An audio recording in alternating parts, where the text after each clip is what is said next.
Right. Okay. Thanks everyone for joining us today. My name is Ros Henry. I'm the CEO of Cooperative Business New Zealand, and it's a pleasure to be hosting you for this webinar. We've actually received a really incredibly positive response to these webinars that we've been hosting for our senior leaders. And I guess the key thing has been about hearing from our subject matter experts who have been sharing their knowledge and insights. These sessions are recorded and may be shared with broader audiences both here and internationally. So we are currently recording, and today we have the pleasure of welcoming Lifeline, who will be sharing their knowledge and insights about pastoral care in the workplace. The panel is actually sitting, you can't currently see them, but they are here joining us, but you will see them shortly. Anyway, just like to say welcome, and I think the key thing around the pastoral care aspects is following COVID, I think there's a real recognition of the negative impacts that this has had on people's staff and employees, mental wellbeing and emotional wellbeing. And I think this is especially real when people are having to deal with upset customers, stakeholders or staff who are presenting as distressed or angry. So I think this is very timely. On the Lifeline panel is wellbeing experts, including professional practice lead Dr. Fiona Pienaar, Megan Barclay, Jonathan Brunning, and Helena de Fontenay. They'll be discussing current trends, statistics, and techniques with you. We'll also hear from Southern Cross Health Society's CEO, Nick Astwick, on the strategies he's implemented on mental health care in his organisation. Before I hand over, can I ask everyone to ensure that your microphones are turned off and muted? And we do have time allocated at the end of this session to undertake Q&A. So if you have got questions that you identify as we go along, please use the Q&A function, the chat function at the bottom of your screen to raise your questions. You can do this anonymously. So I'll now hand over to Megan Barclay, who will be welcoming you all. A critical challenge over the last 12 months, particularly of the global pandemic, has been the ongoing and flow-on effect to mental health and well-being across businesses, their employees, their customers, and into the communities that the businesses are serving. A number of organisations are searching for answers and for guidance and advice on how they can create pastoral care programs inside their organisations, as well as into the communities that they're serving. We're very excited to bring you today a panel of wellbeing experts who will share with you their insights on what does work to ensure you have increased health and wellbeing during times of change and disruption, as well as sharing what they are doing in the area of self-care and pastoral care programs. Very delighted to bring to you today Dr. Fiona Pienaar from Presbyterian Support Northern and Jonathan Bruning of Lifeline Aotearoa. Before I pass over to Fiona and Jonathan, I'd like to share with you a whakatauki. He iti te haumaranga, e tu te pā hoka hoka. Just as there is a rainbow after the storm, failure will bring success. Thank you and enjoy the workshop. So Fiona, you've had an absolutely fascinating career. I've heard you've worked in Europe, Australia, South Africa, and of course New Zealand, plus the academic sphere. So I'm just really interested to know, what are your thoughts about the importance of mental health in our lives? Yeah, so important. I think we've all become a lot more aware in this last year of the pandemic, global pandemic, of mental health. There's been a lot more focus on it, and I think perhaps during periods of lockdown, people have, become more aware of how they're responding. And there's a well-known World Health Organization saying that there is no health without mental health. And it really does underpin how we are in the world and how we interact. And I think that the added awareness on mental health is a really positive thing. And this is why it's so important for businesses to ensure that they have that sort of awareness within their workplaces, and that there is a focus on how important mental health is.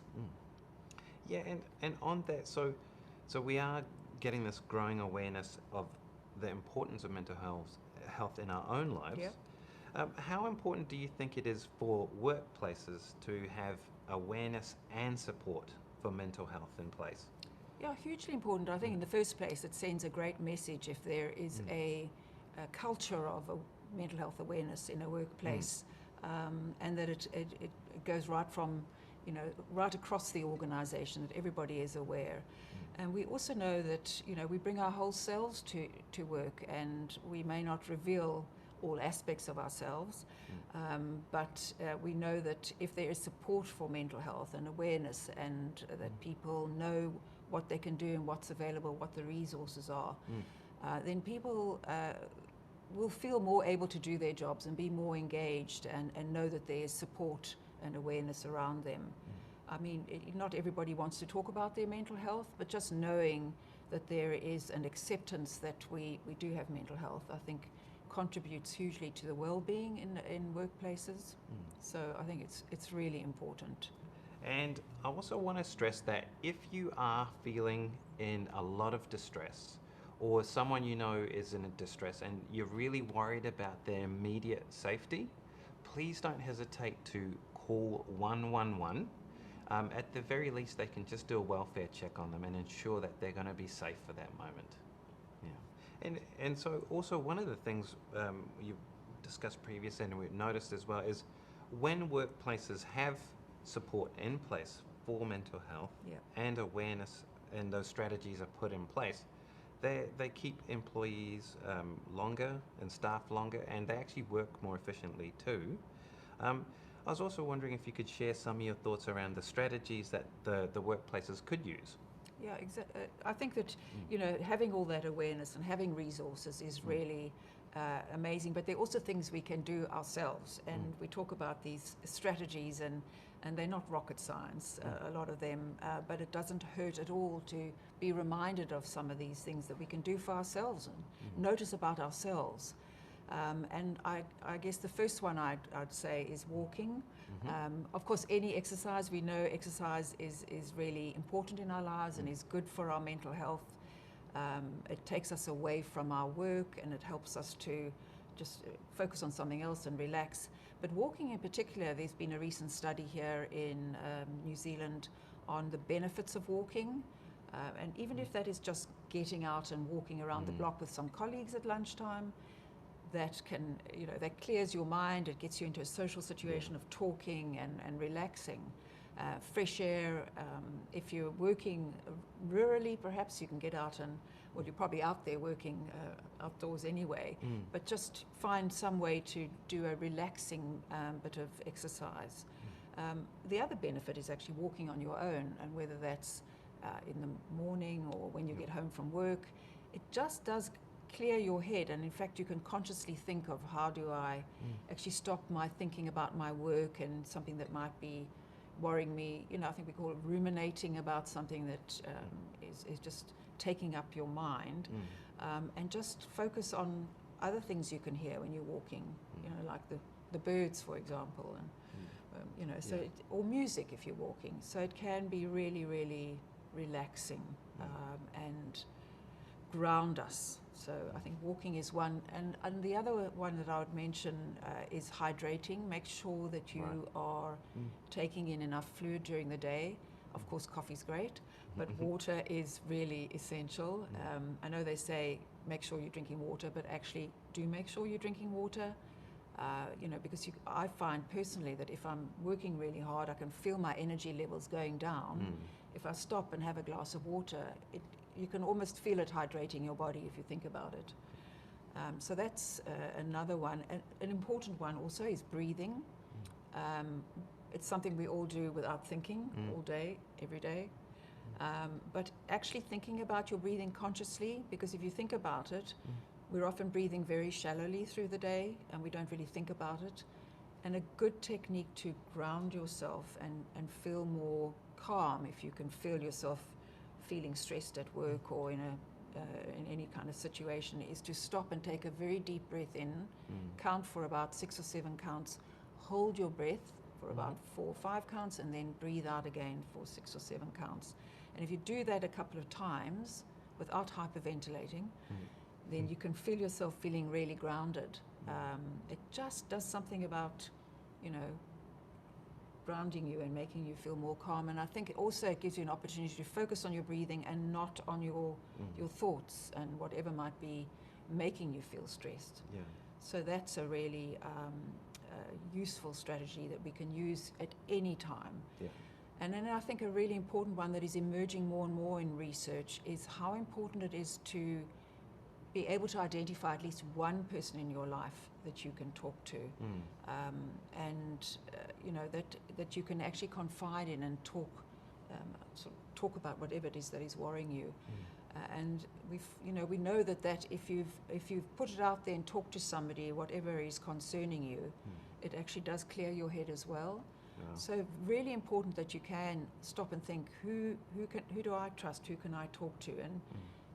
And obviously there'll be people, or there may be situations that you don't want to talk to somebody about something, and you'd rather talk to a stranger about it, or somebody who's trained. You know, by stranger I mean like a trained professional or a trained volunteer.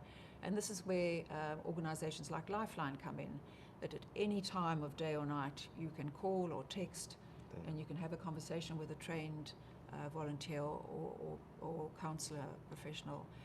And just that talking does really support and really help you to ground yourself and calm down. Yeah. And on that note of like grounding and connecting, you mentioned before as well the importance of relaxation and incorporating that. What are your thoughts on the importance of that? A really important aspect of our lives, because I think many of us, and I include myself in this, I've got to work at this too, is ensuring you're keeping boundaries in what you're doing, so that you're not working 24/7 or going home and taking your work with you. And I understand that this is, for some people, they have to do this. Yeah. But even for those people whose work sort of leaks into their private time, it's important to think, well, what are my boundaries? You know, at what stage do I put my phone down, or do I close my laptop? And then what do I actually do to relax? You know, I mean, we should all, just like that whole thing of being able to identify somebody to talk to, what are your relaxation strategies? You know, you should, I think, be able to name at least 3. You know, is it lying on the couch watching Netflix or television? Yeah. Or is it going out and having a few drinks with friends, or spending time with your children playing games? You should be able to identify some strategies to relax, because it's important to keep those boundaries in life. Thank you, Fiona. Now we're going to Nick Astwick, CEO of Southern Cross Health Society, and talk to them about how they've embraced mental health and well-being in their workplace.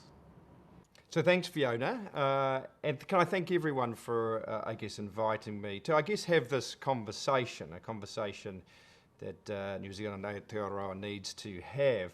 As you know, I am the CEO of Southern Cross, and as New Zealand's largest health insurer, this, is a health issue for New Zealand.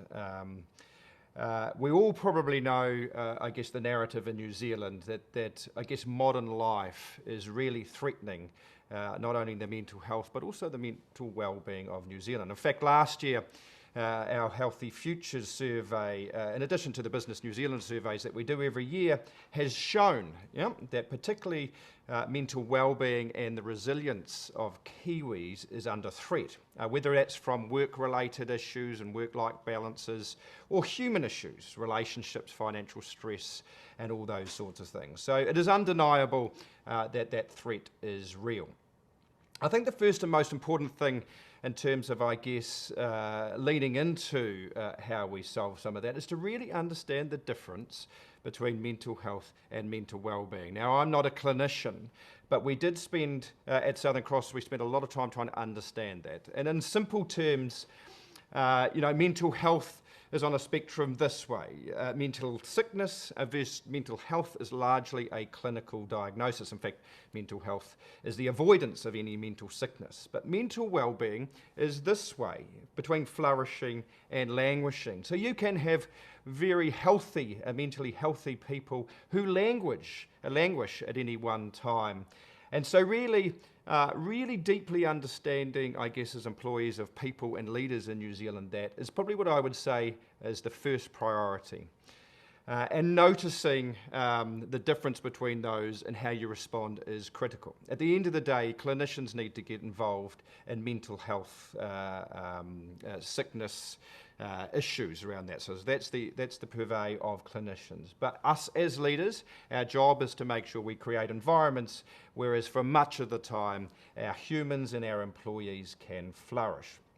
The second advice I would give in leading an organisation is to measure, is to ask your employees. We largely do that through an umbrella survey, a random survey, anonymised, to really understand where the deep issues are. When I talk to a lot of corporates and employees out there in New Zealand, the resiliency issue is a really big one, is how do I maintain the resiliency of my employees?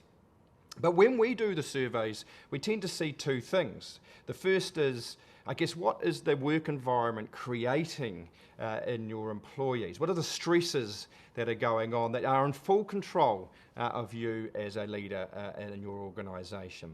And secondly, what we find is the human-related issues, and particularly at Southern Cross, some of the large things are the financial challenges that go with modern life, the relationship stresses, whether within family or cross-family, that are playing that, and I guess the work-life balance, the ability to operate effectively in both worlds. That's what came through a lot in our survey.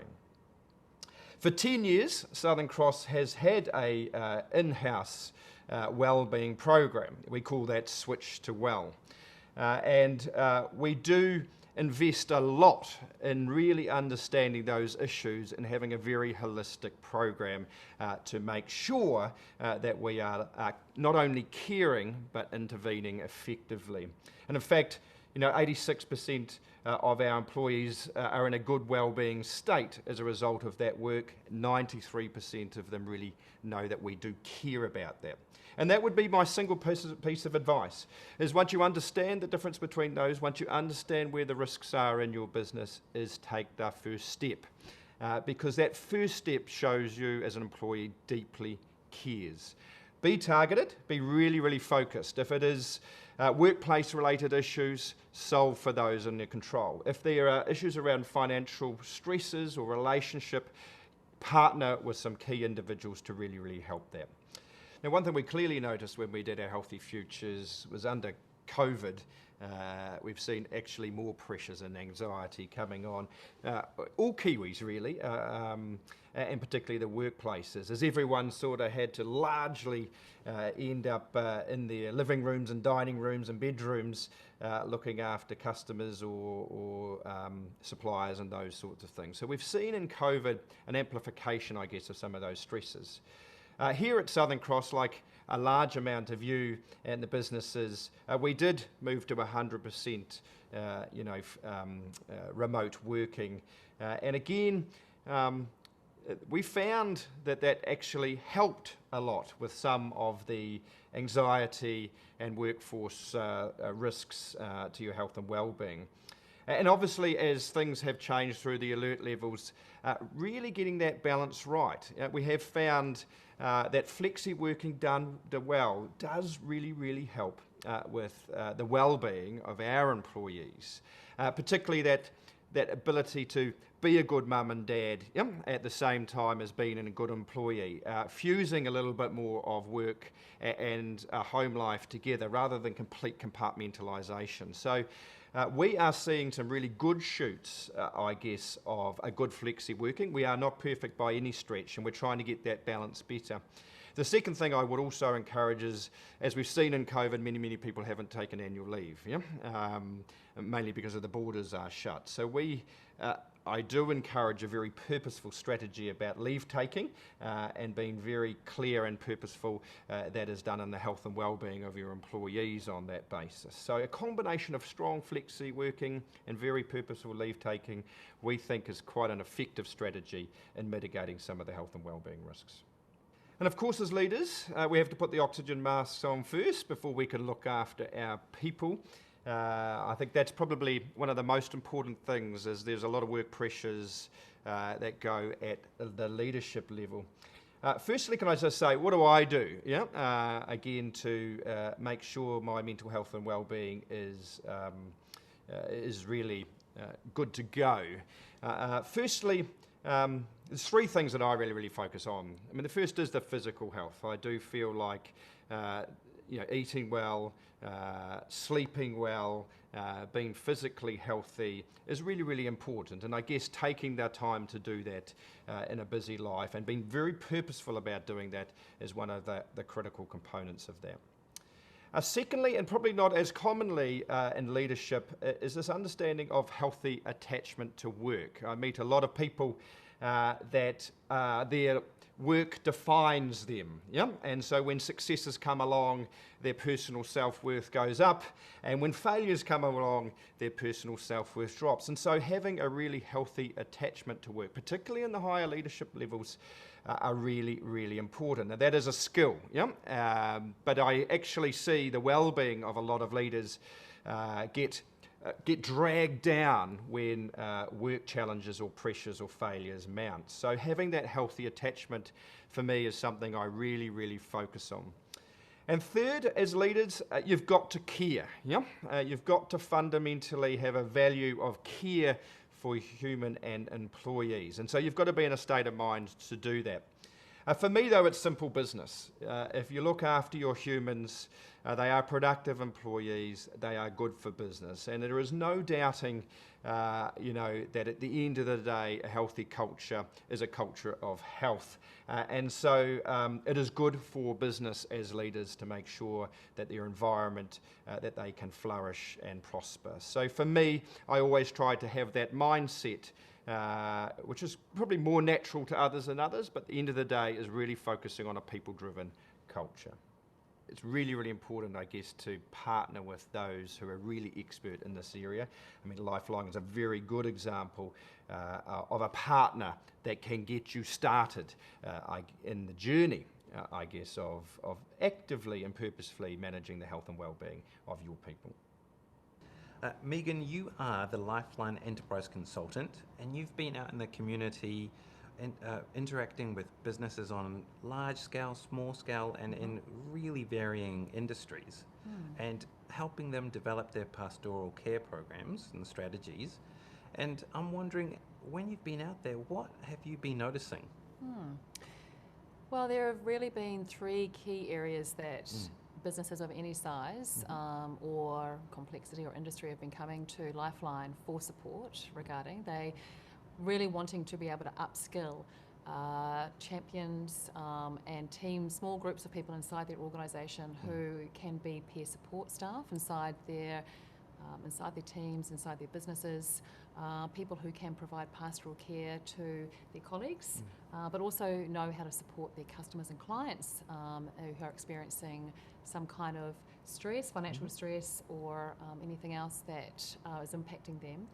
And in particular in that area of vulnerable clients, customer-facing businesses particularly, a second area for them is, and just as important, is knowing how to support their clients who are going through some rough times, particularly post the pandemic, and industries particularly who are supporting customers and the public who are having distress in their community, who might be having to support a family or a wider family member, particularly somebody who's isolated or secluded. They may have had their role restructured, and so therefore they want to be able to support them in some way. A third area for businesses has been in the development of new strategies to support the disruption that they experienced after 2020 across New Zealand, particularly through some loss of business in certain industries and sectors, but also to support their teams who might be having to pivot and change the way that they operate their business. And that can be disruptive for any organisation and any team, and so they're looking to Lifeline to support their teams go through that and give them a foundation of mental well-being and mental health support. So there's a lot going on there, and I'm wondering, how have you been helping them respond to these new requirements? And so we have been supporting quite a range of organisations, large corporates, small businesses. We definitely recommend that they continue doing what they do already as far as their pastoral care or their wellbeing programs are concerned. 2021 is not the year to be, kind of like reducing your budget on your mental health and wellbeing program, that's for sure. And we certainly recommend that they might look at that and say, okay, let's continue on with our EAP service program that we might have already. Think about the staff and team get-togethers that they may have thought about as being a cost that they might not be able to afford, but actually they're so important to ensuring that teams feel connected, stay connected, and are feeling supported by those around them. And we have also been designing with and delivering to organisations additional services that can enhance what they do already, particularly in the area of providing kind of ad hoc and proactive intervention around wellbeing check-ins with their staff and supporting them to know that someone actually does want to listen and hear how they're feeling on a given day of the week or month, but also provide people leaders and those support staff, the people who are supporting their colleagues, with an additional kind of support structure for somebody to download to or use as a sounding board. And our Lifeline counsellors have been providing that to a number of businesses across New Zealand. What other services do we offer? Yeah, so the Lifeline Connect program, as well as providing proactive support to businesses and their staff, we have a business package that actually is available today for people who are engaged in this webinar. There are 3 steps to it. The first aspect is kind of an activation level, which is an entry-level kind of startup approach, which where Lifeline Connect and members of our team can come and talk to the wellbeing and safety directors inside an organisation or to other members of your business and just talk about what you might have in place already, provide you with some strategic advice around what you might like to do a bit differently, or just the fact that you have to just give you some assurance that you are doing the right thing. The second element is really along the lines of that proactive intervention with businesses to give them some additional supports for what they do already.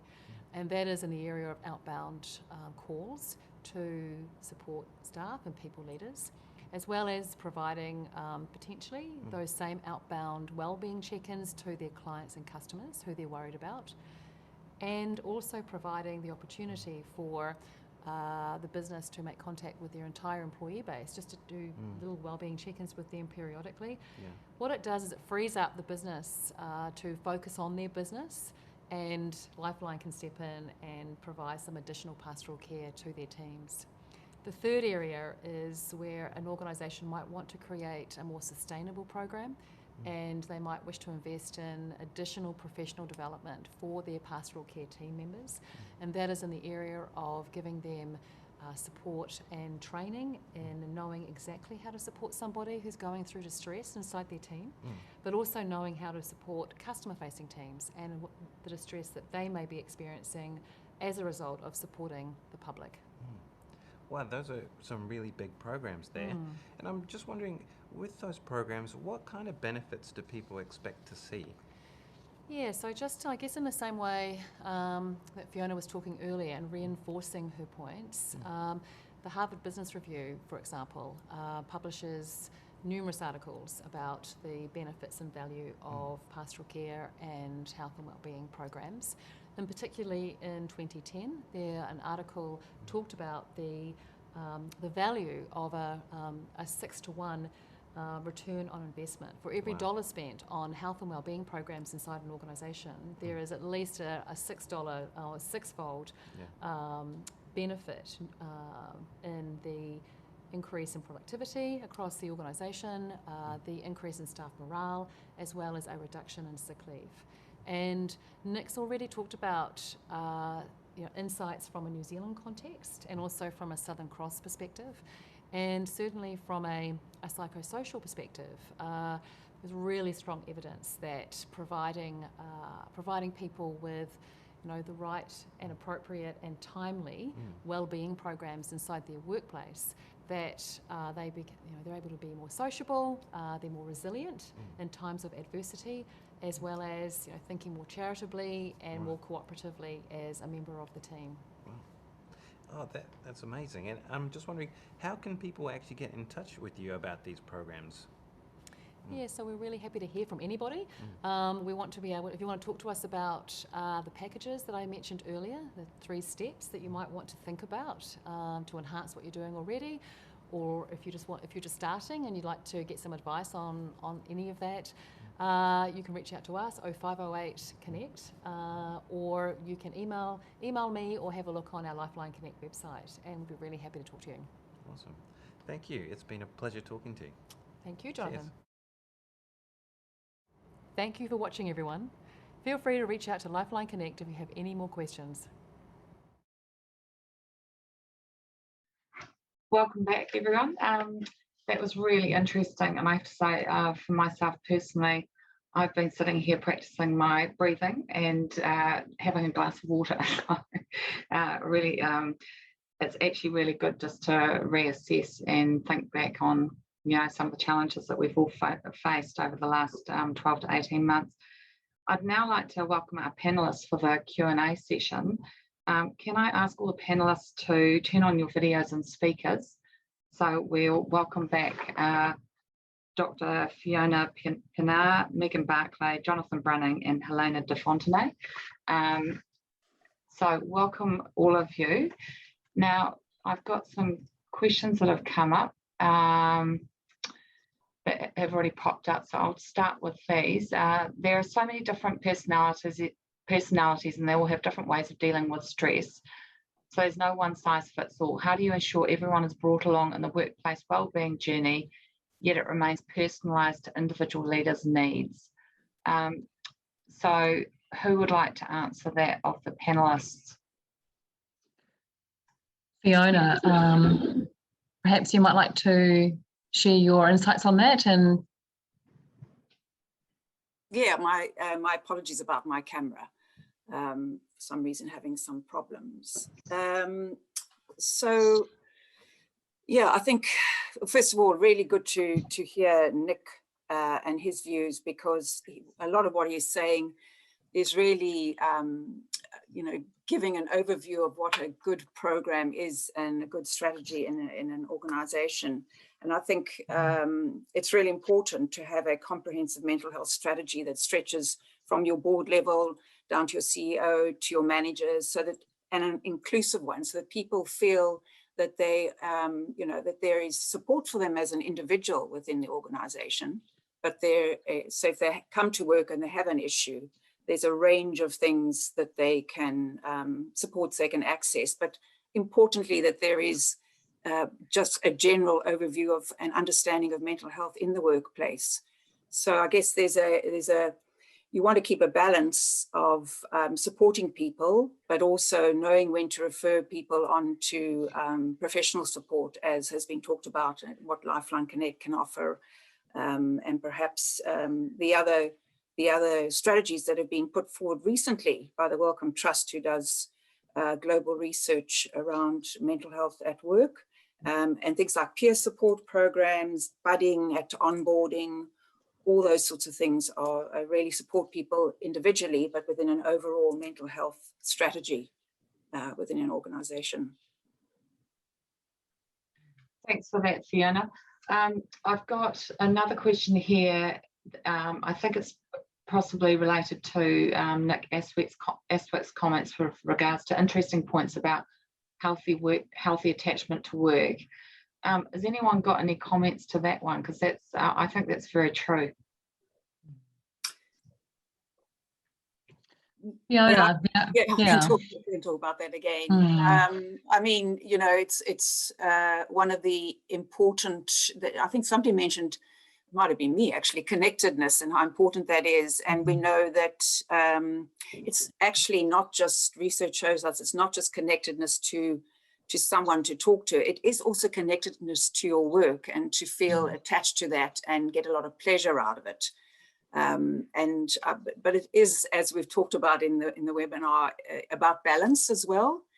and that that you feel attached to your work and you have a passion for it, but that you have other things in your life that give you pleasure and other people that you can connect to. So I really think it's about balance, and everybody maybe recognizing the signs when things are becoming unbalanced. That you're working your hours are too long, you're losing your connections to people, you're not having time to go and do your exercise. It's so important that Nick spoke about. So I think it's up to each individual to keep a balance, but that there are these conversations at work so that these things are talked about and other people can point things out to you. Oh, that's great. Thank you for that. I've got another question here. It's asking, what are some examples of risks to mental wellbeing in, say, a typical medium-sized workplace that I could watch out for? Shall I take that, or Helena, do you want to have something to say? Perhaps some of the issues that come up at Lifeline? Hi, everyone. Yes, a lot of the issues that we're getting are relationship issues, lots of stress, anxiety, worried about workplace. And I think, like Fiona said, if you're embedding a culture where it's okay to talk about how you're feeling and it's okay to reach out to people, those are the best indicators you're going to get for how your workplace is doing, and really creating a barometer for your workplace well-being. So I think creating it so that it's part of your everyday conversation is really important. Yeah, I mean, I think it could be as simple as, when you're having your meeting with your reports, that you say to them, how's everybody doing? And I know in one of the senior management team meetings I go into, the CEO always starts by saying, let's have a go around and see how everybody's doing, what's going on in your life. So you kind of hear about people aside in their other part of their lives. It's not just about their professional life, but and I guess it just sort of engenders a sense of trust and safety and openness, that people can actually say, well, actually, I'm having, it's been a tough week, whatever that is. So I guess generating that sense of that my manager cares, or my CEO cares, or I care. And I'm going to reach out, and I'm perhaps going to refer on if I sense that this is not something that is just going to be helped through a conversation. And if I might add something in here regarding that, certainly the organisations that we've been working most closely with, the feedback from their teams and the people inside their organisations, they talk about the fact that it is enough for them to know that there is a support framework in place for them, that often it is the fact that there is a backstop for them to make use of, or know that it's there if they need it or want it, that supports them to get through a particularly challenging or disruptive time in the workplace, or if there's something going on for them in their lives, then just knowing that there is somebody they can talk to, who they can confide in, and they know that as a trusted confidant, but also that there are other supports in place that they could use if they want to. They might not necessarily take that step. However, knowing it's there has been a fundamental shift for a lot of people that we've talked to, who have surveyed their teams regularly. That's great. I've actually got a really good question here, which I have to say I can relate to. So the question here is, larger businesses have the luxury of having people and culture dedicated to leaders. What about smaller businesses and supporting my staff without getting burnout myself?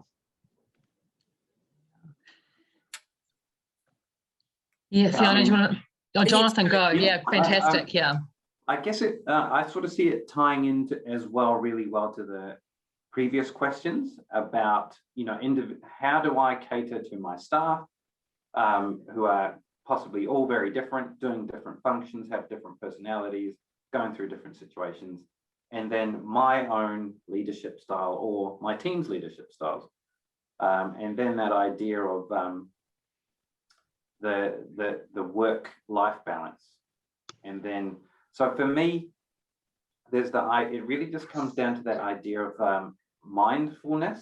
I know that sounds a bit fluffy, but it's really seeing a transition in companies going from you're a unit and you're turning up and you're going to work, to, hey, we know all of you's here, so we want to cater to a little bit more of that, without obviously now suddenly you are their counselor, you know. So where is that balance? And I think that's where it's really important to incorporate multifaceted aspects, which balance being mindful and your own realistic energy levels. So for example, like Fiona mentioned, you could have a meeting where you could talk to people. For some people, that's the only way they will express themselves. For other people, there's no way they're ever going to pipe up about anything important in front of other people. So having like an open door policy, or is offered in the Business Connect, an anonymous number they can ring, where they don't have to talk to the boss, they don't have to talk to the team. They can ring up a stranger who's skilled and professional, kind and empathetic, and just talk. That can work. So I think it's really important to incorporate multifaceted aspects that cater to different people and will also stop you as the manager from burning out, where you're trying to carry everyone's mental health. That's, you know, that is definitely going to burn you out. Hopefully that answers it a little bit. Yeah, I think adding on to what Jonathan said is, you know, the accessing adequate training, you know, so that you can have a real understanding of mental health and mental health at work, and challenges to mental health, and develop a strategy for your organization, whether small, medium or large, that's going to work. Yeah, I've got a really good question here. It's about larger organisations possibly, but it's saying we've got a lot of well-being initiatives in place for our staff. Our challenge is people don't seem to want to use them. How can we change our culture to one where people feel okay to reach out for help? Yeah, that's I'd like to say something about that, because I've actually been reading quite a bit about that lately in research, and that is a problem.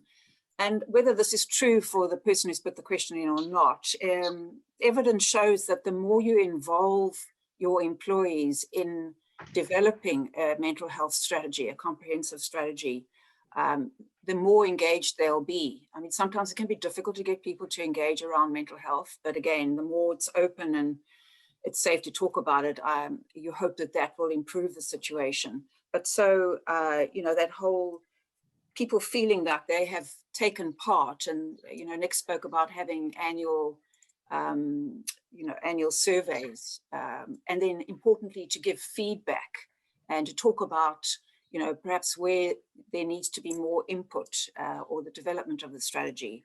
So definitely one of the things around getting people involved, or getting people to actually use strategies you've put in place, is to make sure they've been involved from the beginning in developing those. And even if you've now got a situation where you've got a lot of things and people aren't using them, is to go back and do a survey and say, look, we've got these, we noticed they're not being used, what can we do? You know, what will help here? Oh, that's great. I think that probably answers the other question I've got here with regards to the challenges that lead to mental health and wellbeing initiatives in the workplace not being successful, and conversely, what can we do to change that? So what I'm hearing that there is very much involving the employees as part of what the solution looks like.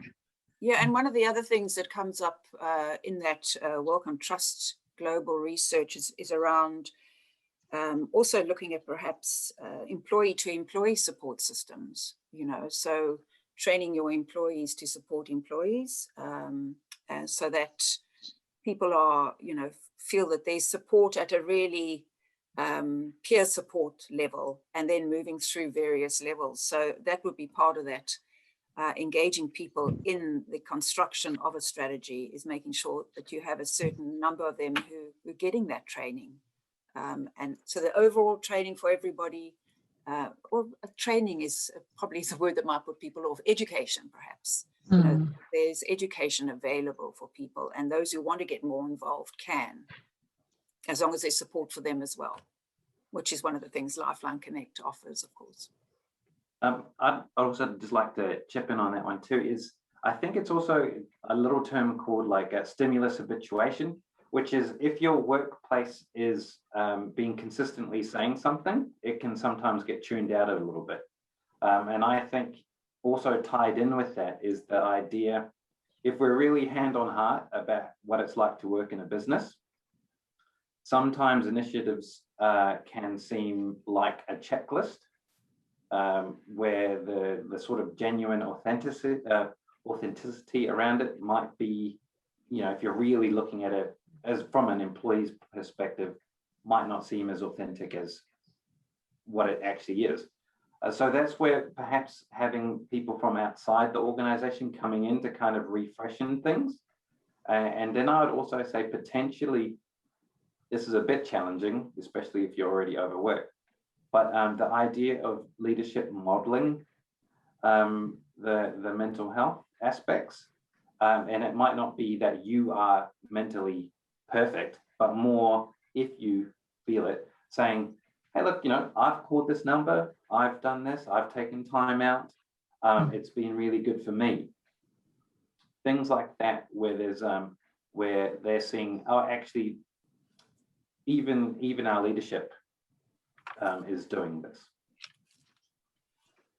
That's great. If there's any other questions, please fire them through. Is there any other words from the panelists that you'd like to offer? Helena, I'm just aware you haven't had a chance to speak. I just think adding on from what everyone said is that the work and mental health support in your workplace is boundaried. We don't want you to go away from this panel thinking that you have to support the mental health of your team. That's why services like Lifeline Connect are here, and Lifeline.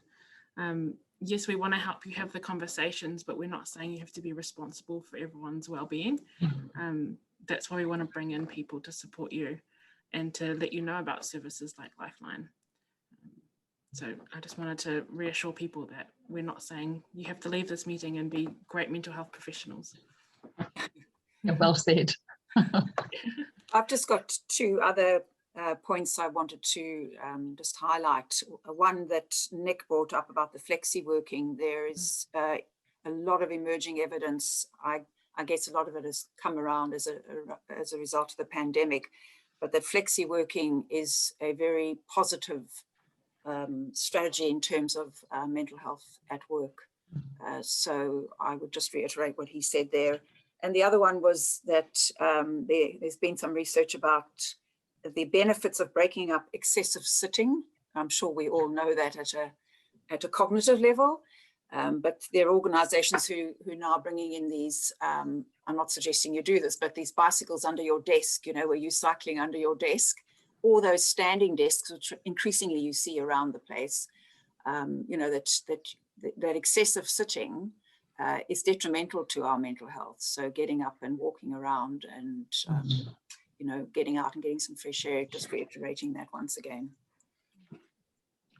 That's great. And I'm assuming that's is that the Welcome report that you're referring to, Fiona? Yes. Yeah, the Wellcome Trust has put out a report looking at various aspects of mental health at work, particularly. And is that available to people yes, I can on the call to pick up? Yeah, I can send you the link. That would be great. Or if you just look up Wellcome Trust, they have set aside, I think, £200 million over the next 2 years looking at mental health. And this particular one was focusing on particularly younger people who are starting to engage in work, and what is beneficial around, sort of supporting mental health. So really good reports there. Great. I've got another thing just to think about, given what's happening right now down in Canterbury. That situation does concern me for those people, given that they've had the earthquakes, they've had the mosque attack, they've had COVID, and now they've got this massive weather system come through. For those people who it's not just COVID, it's just constant. Every single year or two, they've got the next and the next. There must be a massive impact on those individuals in terms of both their work and personal lives. I mean, yes, my heart goes out to them, and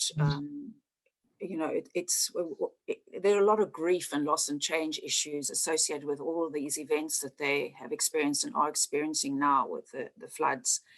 And I think it's, what we just have to be aware that it's sort of layered. There can be what we call complicated grief. Obviously, there'll be those who have the resources, internal and external resources, that they will manage this. But it is a lot they've gone through. And I think being aware of organisations like Lifeline and other support lines. I gather there's something like 64 support lines in New Zealand, and encouraging people to reach out when they need support and to put their hand up when they're struggling, because it wouldn't be surprising if everybody was struggling at some level, and I'm sure they are, and worrying about what this means for the future. So just encourage people to reach out for support and look after themselves. And actually, just a point on that, the organisations that we and businesses we work with who have offices and teams based in Canterbury and in the South Island, we always tailor and ensure that the individuals from a Lifeline Connect perspective who are working with those teams have a very strong awareness and cognizance of what is quite a unique experience that people have had through the South Island, and so that those teams do have, as Fiona talked about, complicated experience, trauma and experience, because it's your usual business and workplace and family issues, but also the added layers for that region. And we've been working in quite a tailored way with national organisations with their specific offices based in the South Island around how we can support them more effectively. And just from a Lifeline perspective, never underestimate the power of a conversation. Yeah. Whether it's over a phone or whether it's a text conversation, Lifeline does text as well, or whether it's with a colleague or a neighbor, whatever. A conversation can just release some of the complicated feelings and the concern and the worry and the anxiety. So as a start, have a conversation. That's great. I'm just aware that we're just about out of time. If there's any other final words, otherwise we'll wrap things up. Anything else that anyone would like to add? I think there's might be a fourth question here, Roz, with regard to how to implement initiatives of the majority of my staff remotely, not just during lockdowns, but full time. Yeah, that's a tricky one. Yeah, Helena, you've had to galvanise an entire workforce to work remotely, and some are continuing to do so as a result of the lockdown. So, have you got anything to share on the practices that you've implemented for that? Yeah, so we have, firstly, I just want to say big props to the people in Canterbury. We have a great Lifeline office in Christchurch, and the resilience and the dedication of the team down there through anything is amazing. And that's an example of how we support our team remotely. It's just increasing those conversations, making those regular check-ins more regular if you have to, team Zoom meetings, making sure that you're making the time for it. Yes, you won't be able to see each other for coffee every day, but you can still have a 5-minute catch up with a cup of tea at morning tea time.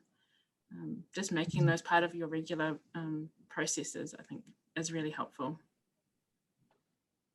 Yeah, and not also knowing what the support frameworks and agencies are around those people who are operating remotely, so that in the event that you as the business leader or person responsible for people's pastoral care in your teams, if you can't be there for them all the time, that you know who you can recommend that they might go and reach out to. Yeah, exactly. Yeah, exactly. And that's the positive thing about helplines and text lines, and is that they are there. And yes, we've seen an increase, but that's a good thing, and not a good thing that people are struggling, but a good thing that people are reaching out.